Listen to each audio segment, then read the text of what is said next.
Hey guys, Dib the Awesome here to give you a breeding event informational video, where we will be talking about the summer breeding event, the second one. This is not part two, this isn't part three or anything like that, or any part of anything from the last breeding event. This is a brand new, brand spanking new breeding event. And I gotta say, out of all the breed events, this is but besides the one where you got to breed a whole bunch of legendaries, you got Nexor, you got Roxanne, you got Totem, you just pretty much got a whole bundle of things. You got, Monster Device, what have you. You got a bunch of stuff. I don't know, a bunch of monster combinations. This is the best one besides that.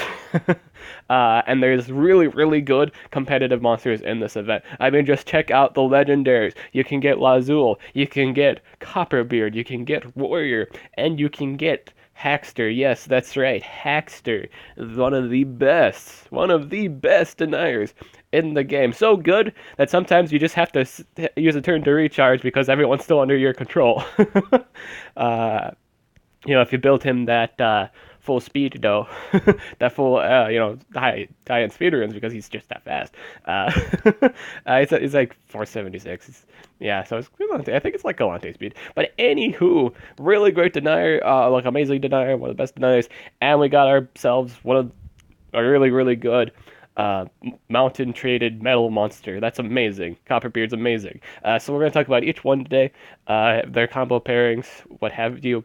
So Razul. Razul's basically, if you've just started out playing Monster Legends, if you don't know who Barbatos is too, Barbatos is basically a monster that can give himself extra turn skill that allows him to, use an extra turn, give precision, and a damage boost. He's very infamous for just straight up killing any monster in the game. Razul's basically the same thing. He's just basically that. He does, except there's a tad things different about him. Instead of just hurting himself, he hurts everybody in order to do his buffs. His hugest buff though is one that takes 50% life from every single person, and then he gets triple damage from that. And he gets an extra turn too. So that combos well with his AoE. Is it 30 damage? True. So it's not the hardest hitting AoE, but when you have triple damage, you're bound to kill something. You just are. You do so much damage that they're just oozing in damage right now. Especially it scales well with how much damage you actually put on Razul to begin with. So amazing attacker. Odds are I see this one as non-doable unless you just straight up bought Fognar in the maze. Like you just straight up bought a bunch of coins and got him like a 50. I'd say like a $50 coin back. Like that's 9,000 coins. That's enough to get him. If you're on that node already, if you already unlocked his node, you need like 9,900 something, or like that's for like discount time. Like when it's not discount time, I mean. So I see this as undoable. And the other monster for this event too is you need Vampirium. So yeah, I don't know how many people got Vampirium during the breeding event. I know I got a bunch of mysteries, a bunch of mysteries, and a Vampiria. uh, but yeah, you need that too. I see this one as the most undoable one, and that's all right because personally, I think the other three monsters are huger, or like really, really, really good, versatile, what have you. Razul just kind of just does his one thing, blow everything up. He doesn't offer. I don't think he offers too much else to the table besides just killing. You see his portfolio, it's like murder, murder, cooking, murder. uh, that's his resume. Murder, murder, murder, cooking, murder. That's just a random, cooking thing. That's funny, funny. But yeah, it does lots of damage. Not a bad competitive monster, especially if you need a dark attacker. Razul's your guy. Don't sweat if you don't have the combination. It's not the. I'm gonna say it's not the most important combination. To be honest, he's also been out a lot for breeding events lately. He's been out for every single breeding event thus far, besides the Vampirium one. He's been related to every single other one. Like there was an Easter event with him. There was I think the last breeding event too. The last summer breeding event. The recent one before this one had him, and now they have him again. Copperbeard is breedable. I'm gonna say this is the most doable combination ever. It's the most doable one. He wants you to have Kevin and he wants you to have Lamuna. Now, I don't know how popular Lamuna was in terms of choice, like everybody went for her or not. But I for sure have these two monsters. I easily do. Kevin, for one, is also really gettable too. I mean, like if you like, if you stick with the competitive scene, if you've been playing for a while, odds are you already have this thing, just because other people have been telling you how good it is, so you went out and get it yourself. I'm gonna say if you don't have both of these monsters, if you, like for some reason you don't have both of these monsters, that's fine because you can substitute it. For this one, this is actually the easiest one too. In all honesty, this is the easiest. Just straight up, this is one of the easiest breeding combo pairs ever because you can use either or slot for a Joker pairing instead. If you don't have, like, let's say you don't have Lamuna, you can substitute it for Galante Jr. You don't have Kevin, substitute it for Galante Jr. You can. This is the only one that has both substitutes. So if you don't have one, you can substitute it with a Galante Jr. So that's nice. You can't use Galante Jr. Times X, Galante Jr. That doesn't work, but you can substitute for one of them. This is the only one that does that in terms of just both slots. Captain Copperbeard is basically he has the mount. He was basically Metalhead given the mountain trait with longer cooldowns. But that is also the ability to reset the cooldowns. Now he is, in terms of dealing with freezing and stunning monsters, he's phenomenal at it.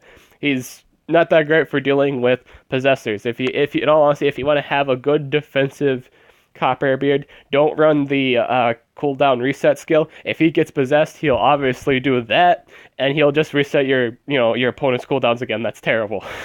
He'll just keep resetting your enemy's possession skill, their AoE possession skills, and it's an easy 3 coins for them. It's probably the easiest 3 coins they'll ever have in their existence, just because of how easy it was just to possess Copperbeard and just like you just gave them back their cooldowns again and again and again and again. That's just the thing. For that to work, though, for the most part, for that to work, you use Timeron too. So you have to bring a Possessor and Timeron, activate the cooldowns of Copperbeard, then possess them, and then you win from there. And you can just keep doing that. And that's a winnable thing. But so if you want to avoid that, I wouldn't recommend running the all abort skill on a defensive set. Run the relatively low cooldown single target skills to counter that, and you'll be good. I think he has like 1 or 2 1 turn to 2 turn cooldown skills, so that's good. That's nice. His AoEs are actually heavy cooldowns compared to Copperbeard. His stun and burn is relatively higher than Metalhead's stun and burn. The only, obviously the hugest advantage of running Copperbeard is he has immunity to freeze now. He's like, compared to Metalhead, he's not immune to freeze. So Copperbeard's immune to freeze. So you just have basically a well-suited denied safety monster on defense. You're good against freezing, you're good against stunning. If it's only a situation where if there's only a situation where it's only stunning, Metalhead might do you better, since you don't have to worry about freezing at all. And then, Metalhead has an extra turn skill, so he has a chance. I'm gonna say he has a chance to avoid being heavy possessed. I don't know. It's just, in terms of just cooldown, it's just safer. But, relatively good monster. You can pretty much build him Denier. You can pretty much build him Extra Guy, Damage Dealer. I think a Strength and 2 Speed, especially if you got better runes later game, will suit him very nicely. Right now I have him at 2 Strengths. I don't have the other rune slot unlocked yet. I'm going to bump that up to actually 2 speeds and a strength rune. I just feel like that rune would excel better. You can apply your DOT faster. You can just do more things with that extra speed rune on it. You can also build life. If you wanted to build a life rune on it, that is acceptable. You can build a life rune on it. Highly recommend pairing this man up with things that clear debuffs. Really good, really nice, what have you. But again, easiest pair. You should go for this monster. If you have this combination, go for it. It's one of the better defensive monsters at the moment, just because he's pretty much an earth monster. I mean, he's not a earth monster. He's a metal monster. He's just basically a monster from a different element that has the mountain trait. He's kind of like Igursus in that regard. He's got the mountain trait, but he's not an earth monster, and that's really, really nice. That means he has less things to worry about in his own category. In his specific category, in terms of Copperbeard's dealio, he has to deal with Tymeron, and he has to deal with, you know, possessors for the most part. It's like Metalmancer and Haxter, which ironically enough is on this list. That is a huge counter to Copperbeard is Haxter himself, because he has undeniable deny for the most part. Unless you're like Tymeron or Totem, you're not going to get past that Haxter AoE possession. The Warrior. Okay, this is also another doable one. Now, this is, ironically enough, in terms of, if you're just starting out and you just got these monsters, in terms of beginner, in terms of easier than Copperbeard is the Warrior. This is really easy too, because all you need is Lamuna.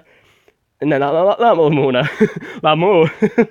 I wonder how much people get that mixed up. You need Lamu, and you need Goldfield. You need those two monsters. These monsters are really, really gettable, especially if you have Galante and you've bred a Lamu before. You need a Lamu, and then you need the Crash Bandicoot looking thing. That Aku looking thing. This is also a really, really easy combination. I'm gonna say in terms of the three here, besides not including Razul, I consider him really, really nice. But it's not obviously like your highest priority should be Copperbeard or should be Haxter. That should be your highest priority. But if you can pick this monster up, do pick it up. It's actually a relatively nice attacker because he can also act as kind of like a supporter too, and the fact he can give a shield plus damage boost at the same time, and that's really, really nice. That's good. Protects you from damage in the case of event you miss, just what have you. It's nice. He also can give double damage and a shield, a 50% shield, I do believe. I think that was the case. So if you're not too fond of an AoE shield, you can give him that. He can also cause bleeding, stunning, and blind in a single move. That's cool. And he also has a one turn cooldown stun, I believe. So that is relatively nice too. He is immune to stun. I do enjoy using the Warrior a lot because he reminds me a lot of the Barbarian from Castle Crashers. I do enjoy using him for that. He's also one of the very few 100 monsters I use occasionally, just because his support is versatile in terms of shielding and a damage boost at the same time. That's nice. His utility stuff, because I'm in like Gold 1 and right now I'm in Legendary, but that goes back and forth. I have to deal with a lot of ranked up stuff. So there's a very few monsters that actually can excel a little bit good besides the beyond the lower level things, what have you. So that's fine. But yeah, Warrior's pretty good, pretty awesome, pretty versatile. If you can only get Warrior, that's still not a, this still isn't a bad breeding event because, they're all really decent competitive monsters. You should think about getting them. Haxter, you need Elytri and you need Vanitas. You can substitute for this one. If you don't have Elytri, you can use, I do believe, Galante himself, not like Galante Jr., with Vanitas. And that's, that's a really awkward pairing. I'm just saying that because they're both kind of gentleman-like monsters. Yeah. And then, that's awkward. And then they breed to make a triple. What the fuck? But yeah, that's a thing. Yeah. Haxter is amazing denier. Truly the best thing you could get from this event if you have the combination. You need Elytri. Elytri's really good, by the way. He's good, but he's not broken. He's not the highest XLS competitive monster. He's really good, but at the same time, in terms of maybe it's like a random chance. He's kind of like a random monster. It's kind of like D&D style. He could do really, really good for you at times. He could do really, really bad for you at times. And all of his effects are random, and then he has like a 1 turn cooldown blind, which is cool. Now that's Vanitas. Vanitas is also a really good monster, by the way. I really like his self mirror skill. Because it's clean, you can just clean it. You basically get mirror for 3 turns. You can basically build him without a speed rune. Build them like strength and 2 strengths and a life rune, and you're good to go because mirror skills with your own base damage, and that's just lovely. It just works. And then Hackster. Okay, so what does Hackster actually do? I took the time to explain his combination pairings, but I didn't take the time to talk about Hackster. I didn't take the time to do that. Hackster basically has Undeniable Deny, and he has it in 2 forms, or actually 3 forms, actually. He has an AoE possession that's called Hacked, and the status effect is called Hacked, and basically it's Undeniable Possession. Unless you're a Chimera and a Totem, that is. He can't bypass Artifact or Spirit, he can't do that, but he can easily bypass anything else. He's entitled to deny pretty much anything in the game, even if you're naturally immune to it. Now, I'm gonna say you can avoid his Hacked if you have something that can give immunity to possession. AoE immunity to possession has been updated recently to block other forms of possession. I do believe scribes now. I know for a fact scribes specifically can block Hackster hack. Or not a Hackster. I've seen glitch. If you use that could be because it's dark based too. I don't know. You have to kind of mess around with that. But if you use scribes AoE immunity to possession, you actually become immune to glitches shenanigans. So that's an interesting thing. I found that interesting, but I don't know much about Hacksters. I kind of forgot if that works like that. But for sure, lately, with monsters that can do AoE immunity to possession, NFPS, Yelitri, for example, too, can give immunity to advanced possession. That is a thing. So that is nice. But that also means they have to go. They'll have to go before your Hackster does in order to keep you from hacking them. So that's a really low chance that they will succeed in that because for the most part, people usually go first. Usually, in terms of monsters, whoever's doing the attacking usually go first. That's not the case all the time, but for the most part, it usually is. Really good denier. You should get it. AoE stun. He has an AoE stun too. So as soon as you're done with the possession, if there's monsters that are left that are immune to stun, you don't have to. That aren't immune to stun. I mean, you're good with that. You can just stun them. He also has a stop time skill, which is nice. He has a single target possession that's hacked. It's also hacked, and he also gives a double damage to them. So they can do more damage. Again, really great denier. One of the best deniers in the entire game. If you can get this monster, get it. The other 2 monsters are epic monsters. Dengith is really nice. Dengith is, you need the wolf monster from the breeding event, and you need the water elemental. That's breedable. As far as I'm concerned, the other 2 on the right, the 2 epic monsters you need are breedable stuff, and the other two slots are from the maze itself. I wouldn't try for these epic monsters. They're really good at epic monsters. Dengith can make you immune to light and dark based moves. But I think the most important stuff are the legendary monsters. You can also get a Vastu in this event. You need Ophiuchus and Razzlefish. He's alright. Single target stun, single target freezing, AoE freezing, I do believe, and an AoE shield. But again, the most important stuff is the legendaries that you can get in this breeding event. I really think this is a good breeding event. You should totally take part of it. I wouldn't say use your gems for a breeding event ever. Simply because you can get monsters for 150 gems. True, could you possibly get more for less gems? That's a possibility. But just go for the safe option. Do the cell glitch. If you don't know what the cell glitch is, go look up Armor Gaming's channel. He has done many videos on it, and he just knows about it. It's just the thing.